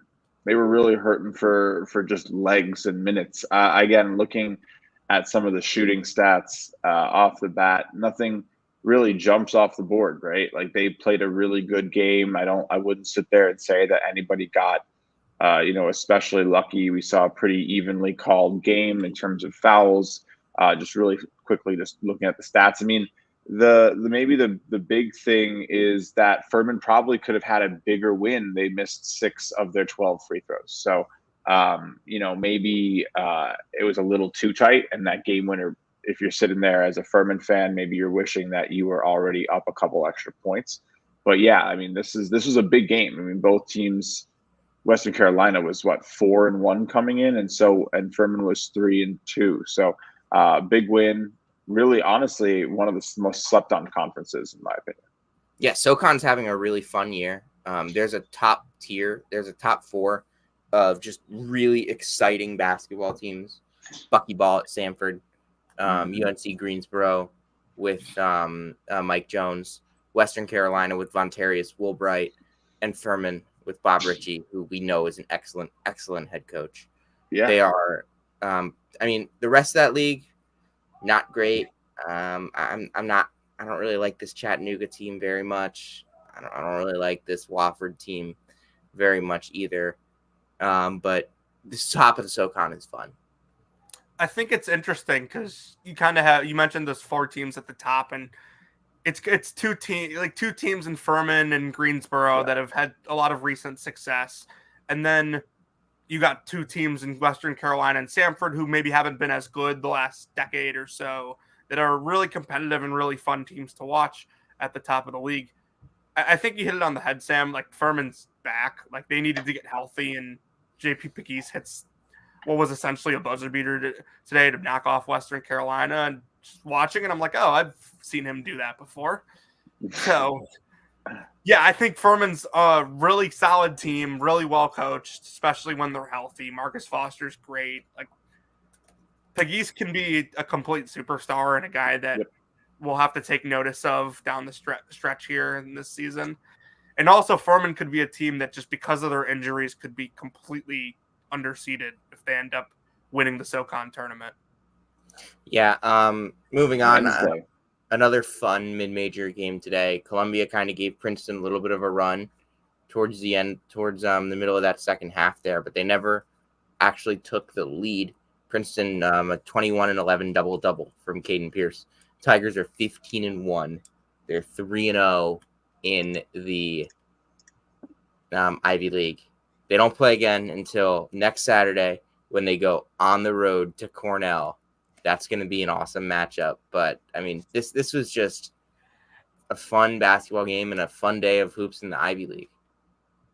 Yeah, I really thought that, Princeton maybe even was a little bit worried there. I think going up into the Columbia gym, I've been there a few times. I know you have too, Sam. I feel like teams go into that gym and can actually tend to struggle out the gate a little bit. I feel like they have like some weird sight lines or something. I don't know. Every single time I go there, it feels like, teams do struggle a little bit. So I'm not shocked to see this one was a little bit close and to see then Princeton pull away. Columbia had it, it was 64-60 with 3 minutes left. And Columbia scored 2 points the rest of the way. So Princeton kind of just locked it down at the end of that game, sort of showing off the clamps. That's what you expect when you want to be one of the top teams. They're undefeated in the conference, and Columbia might struggle to get a win for a couple more weeks. Honestly, it's tough. So, yeah, I like this Princeton team. I think they are, one of the most dangerous mid-major teams in the entire country. You don't want to face them if they get into the March dance of it all. Yeah. I'll go here. A couple notes, like Princeton's toughest part of their schedule is coming up next week. Like Cornell on the road next Saturday, following Friday at Yale. So those are probably your second and third best teams in the Ivy right now. They are definitely your second and third best. Yeah, with the way Penn's been playing those two. Penn doesn't have their best player. That's also true. Yeah, but True. like if Princeton can get through those two unscathed, like we could be looking at a team that goes into the NCAA tournament with one loss. Yeah. They're really, really good. And they are an at-large caliber team at that point. They probably have the three best players in the Ivy League. And right now I'm looking at I'm not going to what you got Malik Mack in there. He's the only one. But he's a freshman. And Danny Wolf too. Sure. That's fair. He is definitely putting on a show at Yale. I'm a big fan. I think if you took the top four players from Princeton, those are definitely within the top 10 of the Ivy. Like, that's just the truth. Lee, Alacoco, Pierce, and Martini are just there's a reason why this team is going to give any team problems. And what we saw even last season, they're the top of the Ivy. They maybe lose when they go to Yale, but that's probably about it. Yeah, Yale won big today. Whatever. We kind of expected that. Of course. Our Phoenix couldn't get it done tonight. Oh, that was a shame. They got blown out by Northern Kentucky. That's a big win for Northern Kentucky as well, who's now 6-3 in the league and one half game behind our Phoenix. Noah Reynolds was held 9 points, 4 for 15 from the field. Marquise Warwick was excellent. I mean, this is that Northern Kentucky zone defense that just will give you fits. Yeah, from the highest highs to the lowest lows for this Green Bay team. I mean, what a difference a few days makes in terms of how they looked against Wright State versus what happened today. It was just they shot 5 of 27 from three You're just not going to win many games with that like that. They let Northern Kentucky shoot 22 of 33 from within the 3-point line. So, yeah, those are not the type of performance numbers you're going to see. Again, Green Bay has been so improved. This is their third loss. They're 7-3 in Horizon play, and I don't think I ever expected to say that this year. So, props to Green Bay. Been a really fun season for them already, and I think it's going to be a really fun game at home. They have a nice stretch at home. They host Oakland, Detroit, IUPUI. They could win the next 3 games. They should win. We are still fearing the Phoenix. Yes. We are still fearing the Phoenix. We will celebrate the Phoenix and the Golden Grizzlies on Thursday night. Excellent nickname matchup. Great nickname matchup. Yeah. What else did I want to get into? UC Davis picked up a win against UC Irvine today. I didn't watch a second of this game, but it was UC Davis is now 7-1 in the Big West, and they play against a good UC San Diego team next Saturday. Then they go to Santa Barbara. But like, I've got to watch UC Davis. This is a really big win for them against Irvine. Big win. I think shot quality data had Irvine actually struggling in the last few games they had won. So this was a really interesting spot for Davis, and they got it done, man. And on some bad offensive efficiency, like what a slugfest. We have like 77 offensive efficiency for Davis and a 75 offensive efficiency for Irvine in this game. They scored 106 points. Yeah, that's crazy. These teams are defensive. The Big West is very different than what it was a couple years back. Like both these teams can be problematic, but clear top 1 and 2 in this conference right now. Well, yeah, UC San Diego. I'll be fair. Yeah, and nobody expected that. I mean, and even a few weeks ago, I would have said that the top teams in this league were Hawaii, Santa Barbara, not Northridge, Hawaii, Santa Barbara, Long Beach, and Irvine. But now here we are, where the top teams are San Diego, Davis, and Irvine. Yeah, I actually have gotten to see this UC Davis team this year. I didn't watch the game today, but they got an interesting little group there. Ty Johnson, not the first time he's hit a clutch shot this year. He hit one, I believe, like their first or second game of the year. He hit a game winner for them. But Elijah Pepper might be the player of the year in the Big West right now. He's certainly a contender for that award. Agree. I'm pretty surprised to see this team at 7-1 in the league.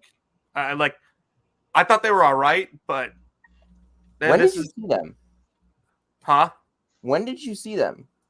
Let me pull up their schedule. I was watching them earlier this year. Well, against Pepperdine, everyone watched them. Yeah, that's the game I watched. You're right. But yeah, they got an interesting group. Really impressive year so far for them. Like I wasn't. And sorry, Sam, but yeah, this is a really supported year for Davis with shot quality too. Like so many times these teams come out of nowhere, and you would expect some of these losses aren't legit, but Santa Barbara, Cal Poly, Northridge, Bakersfield, and Fullerton, all supported by shot quality data. The Irvine loss was expected to be a 7-point win, but the Riverside win was expected to be a loss. So maybe a little bit of a weird game against Riverside where they hit some tough shots. But yeah, no, UC Davis looking pretty legit out there. That's exciting. The nation's 6th longest win streak is tied between 3 teams that have won 8 in a row. Jonathan, who are those 3 teams? 3 teams you said have won 8 in a row? Yes. You mentioned one of them earlier in your Valley update.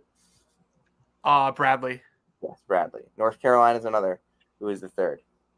Is UC Davis the 3rd? No, we're moving on. Okay. From UC Davis. Yeah, I have no idea. The Richmond Spiders. Ooh. 5-0 after today's win against Davidson.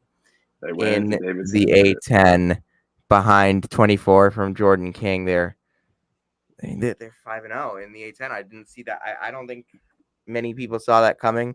They host Dayton next Saturday. We'll talk about Dayton in a moment. But how good do we think Richmond is? Do we think the Spiders are legit? Man, the Atlantic 10 is just always crazy. So I would worry personally that they're probably peaking too early in this for them, right? Like, are they legit? Yeah. Do they probably wish they were in this form in 6 weeks? Yeah, probably more so. But yeah, shot quality still grades them kind of middle of the pack. Looking to a couple of these earlier wins, their last three heading, last three: Loyal, Chicago, George Mason, Duquesne, all expected to be losses from shot quality. So when they potentially go to George Washington, or when George Washington comes to visit, and it's a lot closer than expected, don't be shocked. All right, that's my take. Let's now talk a little bit about the Flyers. Did anyone get a chance to watch this game? Because they have this nation's third longest winning streak now, after winning 96-62 against Rhode Island. Oof. I did not catch it, but Rhode Island was making some strides, right? They got clowned on by Bonaventure too, didn't they? Oof. Okay, I take that back. They had a good home win. Yes, against St. Joe's, they did. My mic just muted. But they had a good home win. I think I do think Rhode Island is probably a team that you don't have to take too seriously. So they're a little too up and down. But yeah, I don't know. Richmond could be due to maybe regress back to the mean quickly. Got to see what the data looks like off this game, though. Just one of the all-time great offensive box scores for Dayton today. 17 of 32 inside the arc. That's 53%. 16 of 27 from three. That's 59%. 24 assists, 2 turnovers. That's disgusting. This Dayton team is so freaking legit offensively. They had 1.5 points per possession today. They are the number 12 offense in the country. Are they a top 25 team? Should they be ranked? Yes. I agree. Yeah. They're 26th in KenPom. They've won 12 in a row. Their only losses are at Northwestern and a neutral site game against Houston. They beat a really good SMU team on the road, an SMU team that has been a top 15 team in the country over the last month. They beat a Cincinnati team in Cincinnati. They handled them. They handled Duquesne at Duquesne. It's a big Cincy win. What? That's a big Cincy win. That's like that's a huge battle. Dayton versus Cincinnati, to go in there, beat that new Big 12 team.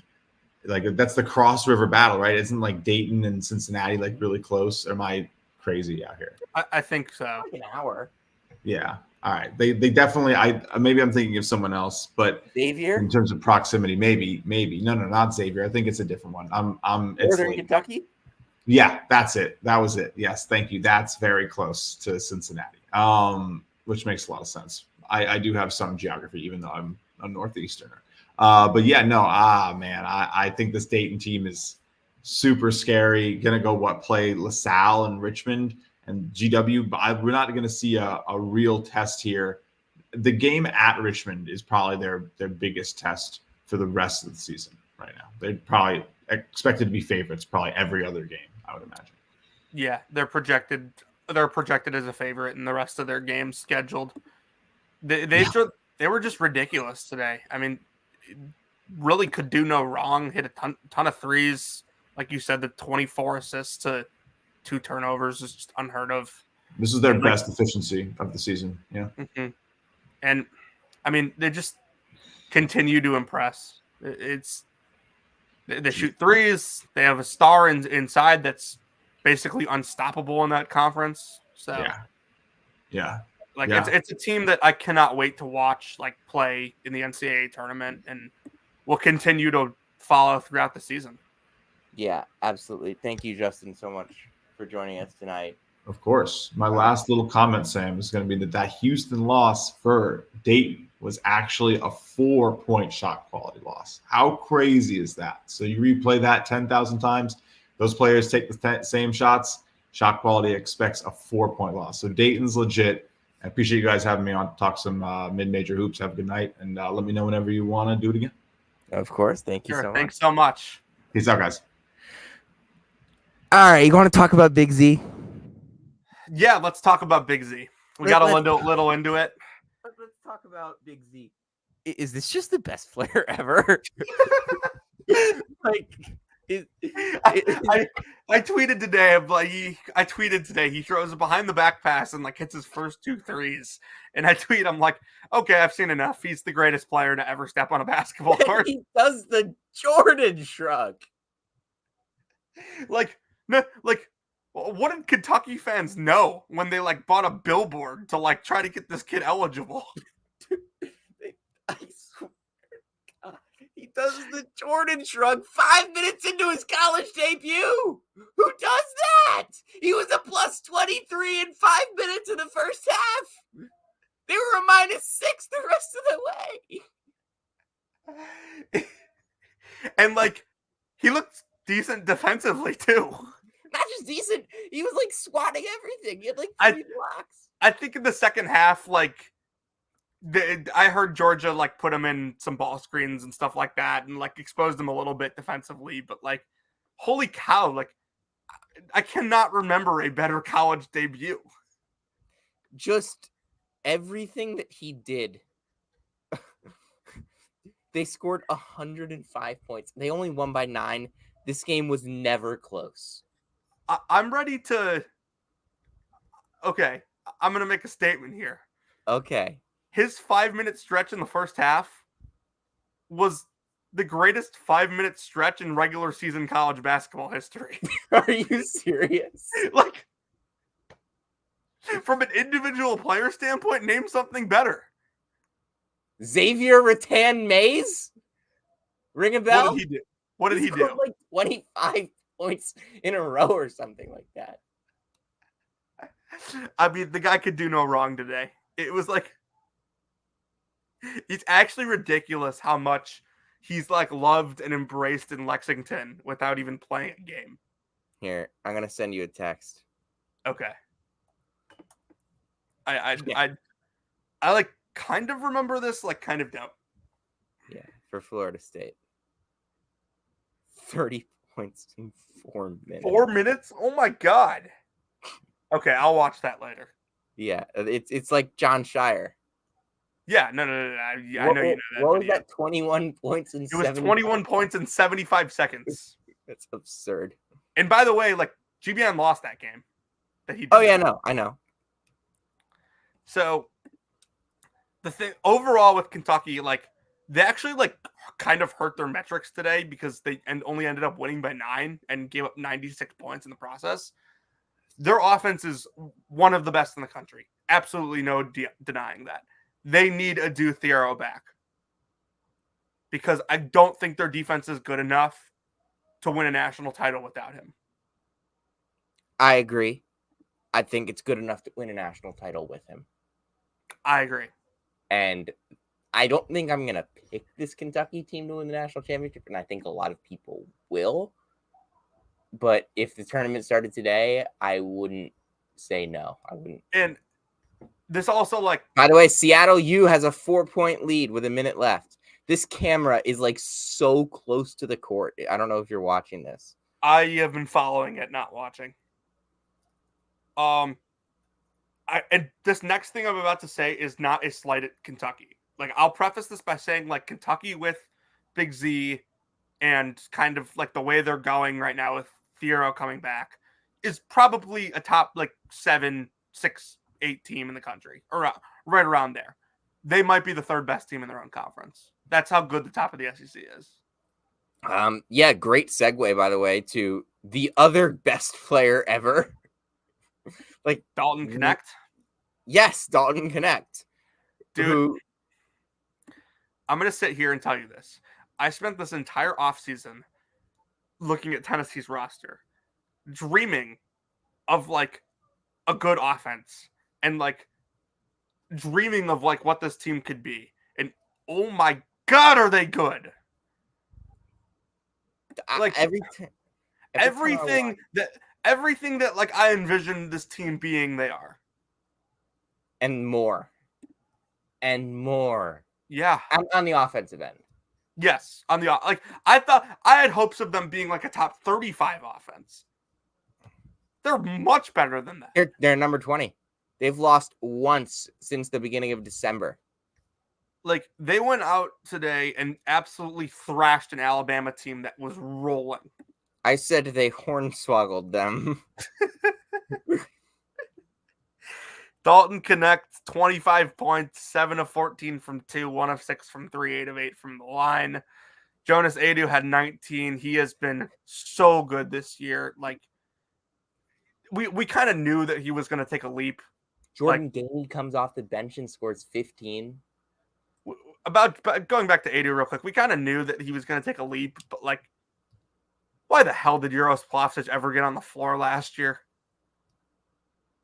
Like, what's the tweet? The chance of suffering aggravated assault when playing Tennessee has just significantly went down. Yeah. Oh anyway. What'd you call him last night? A professional wrestler? Yeah, I called him a professional wrestler. That's so good. I wrote an article. I wrote an article. I remember Rob tweeted like, "Oh, Uros Plavsic is not using his COVID year. He's going to pursue a professional career." And someone in the replies was like, "In professional wrestling? What in what sport?" Yeah. I remember he also tweeted like, "Joey Baker is going to start a professional career." I wrote, yeah, he's gonna shoot 37% from 3 in Indonesia and come back and be on the Duke staff within 2 years. I wrote an article a couple years ago, or not a couple years ago, back in like May, like about Uros Plavsic when he left, and like the article basically called it addition by subtraction, which like everyone knew, and like I tried to be nice because Tennessee fans like did like him, but like he was just so useless sometimes.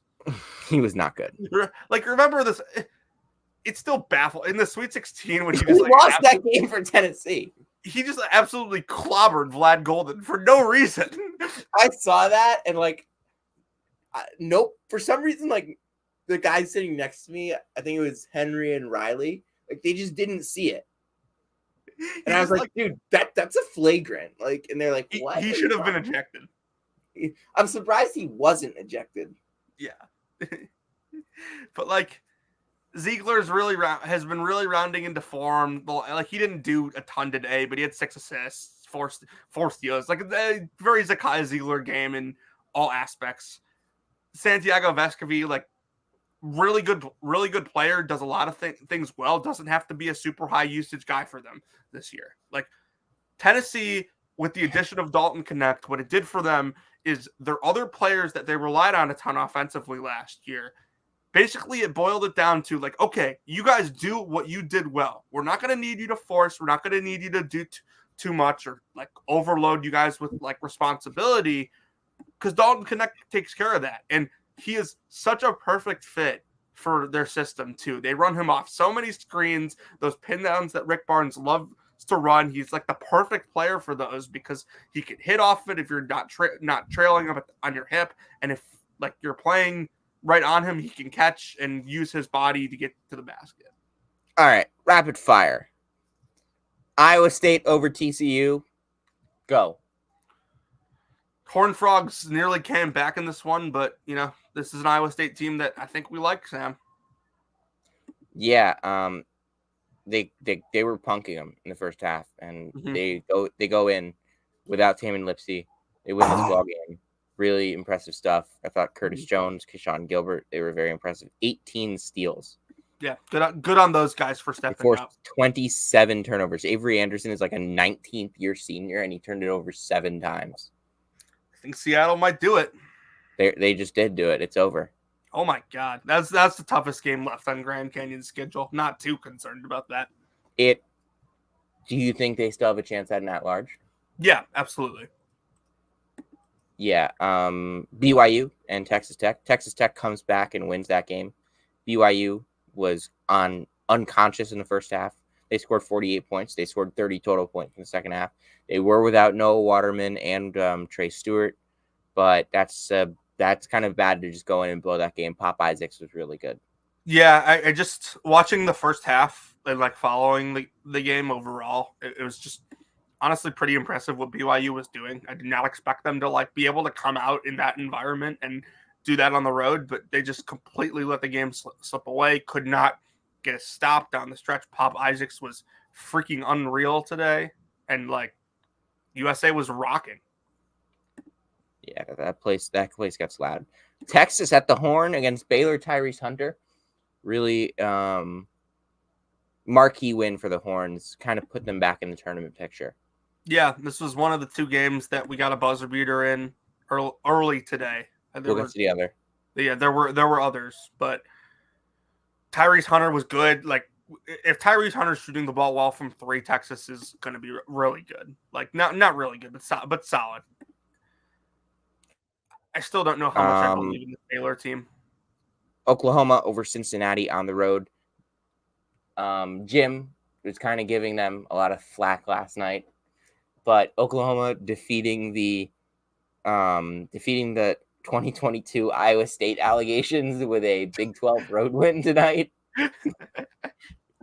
JV and McCollum, shout out. 16 points, 3 assists, 6 rebounds. Good performance for him. Otega Owe, super physical, does a lot of that stuff, gets to the basket. He had 14 today. And really like Porter Moser type win. Like, they grinded out on the road. They held them to 1.02 points per possession. Like, really, like, not many guys shot well today for the Bearcats, and not many guys shot the ball super well for Oklahoma either. But they defended well, and that's what you need to do. Yeah, gutsy on the road for Oklahoma today. Purdue over Iowa. I don't really have too many thoughts on. I mean, that game went exactly how we expected it to. Yeah, I think Jim kind of predicted it to a T almost. I'm not liking my camera angles today. 30 and 18 for Zach Edey. Like, it's unreal that like he does this on a nightly basis, and like if anyone else had 30 and 18, it would be like one of the first things we talked about. Yeah, he has 30. Clemson. He's gotten even better. It's ridiculous. Clemson over FSU. Cool. This one was close to start. I was actually watching a little of this. FSU was in control early, but good on Clemson to battle back on the road. Like, they can't keep slipping up because there's not that many big opportunities. Very important win for Texas A&M at LSU. You lose this game, you're probably out of the tournament picture, but they kind of stay in the tournament picture with this win. Sam, I'll be right back. I'm going to grab some water. All right. Stanford over Washington. Great offensive display for Stanford. I really just don't think the Pac-12 is strong this year. Kanan Carlisle might be one of the best players that we haven't talked about on Bracket Focus and Bid Steelers. He's a freshman, and he's been really good. He can really shoot. He can get to the line. He's physical. He's got good size at 6'4" point guard. I just really like what he brings to the table. Florida over Mizzou. Tamar Bates scored 36 points. Only one other player was even in double figures for Mizzou. Mizzou just stinks. They're now 8-10, 0-5 in the SEC. Jonathan was right in every single one of his concerns for this team. They are by far the worst defense in the SEC. They are 5 points worse than the second worst defense in the SEC. Arizona State over USC. Again, USC now 8-11 and 2-6. They've lost 4 in a row in the Pac-12. I'm back. Yeah, I kind of talked about Mizzou. Oh, and they are a disgrace to the town of Columbia. Is it really just a town? Is it not a city? It's a city. All right. Syracuse 72, Miami 69. Neither team really deserved to win this game. Real quick, can I talk about Mizzou for a sec? Because I said this on the Marathon to March the other day, and I don't know if we ever really got to it. I think the program overall is going to be fine. They have a really good recruiting class coming in next year. Like, they develop players pretty well overall. What's happening this year, though, is unacceptable. And, like, I don't know who, like, really Sorry. I don't know who really is like responsible for it, but like it's not good. Syracuse gets a big win, 72-69, at the buzzer with the, yes, Quadir Copeland three-pointer. Like, what? His 8th career three-point make in 2 years. And it was a buzzer beater. Okay, I'll take it. But Syracuse and Miami for 37 minutes, neither team wanted to win. Then Keyshawn George kind of took over, scored 7 in a row for Miami, and they were going back and forth and back and forth. And it was a really good basketball game for the last 3 minutes. And Judah Mintz had 13 assists to 2 turnovers. Syracuse ends up winning. They don't have very many opportunities left. You don't get another game against Duke. But look, you've Clemson twice, you have Wake Forest, and you have North Carolina. You have to win 3 of those games, including North Carolina, to make the tournament. And then you probably have to lose maybe just 1 or 2 of the other games. I mean, it's not going to happen. But like, they couldn't afford a loss today, and they got the win. That's what they needed. Virginia Tech over NC State. Neither of those teams are going to make the tournament. North Carolina kind of squeaks out a win over BC. It was maybe closer than it should have been for most of the game. Ohio State got a win against Penn State. West Virginia over Kansas. Jonathan, are you there? Jonathan's not here. What is going on? Where did Jonathan go? Where did Jonathan go? Anyway, big win for West Virginia. Kansas just 15-3 now, and they are down to 18 in KenPom. They now have 2 road losses in the Big 12. It's a disappointing performance tonight. They got to bounce back on Monday against Cincinnati. It's a short turnaround. They get the chance to just get right back out there and put it behind them, and that's really what they got to do, because this Kansas team is still really, really good, but they still have the same exact issues that they've always had, where they just don't have the depth pieces to get things done. Louisiana gets a win over South Alabama, 88-79.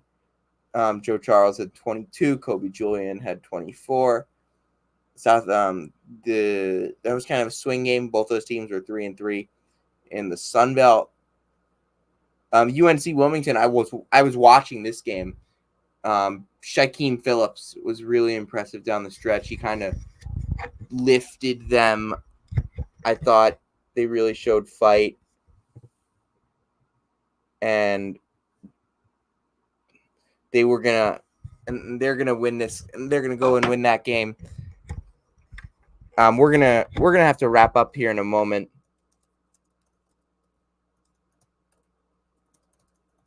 But Duke did lose to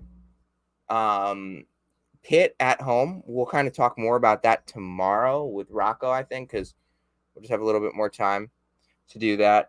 Bryant over Albany. We'll get into a lot more of this stuff tomorrow night with Rocco. That show, by the way, is going to be a 9:00 start. So it's going to be during the Chiefs-Bills game.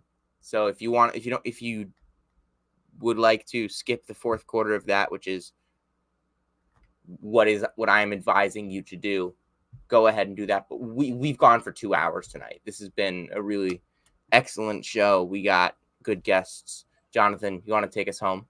Yeah, sorry. I had some stuff that I'm dealing with right now that I texted you about.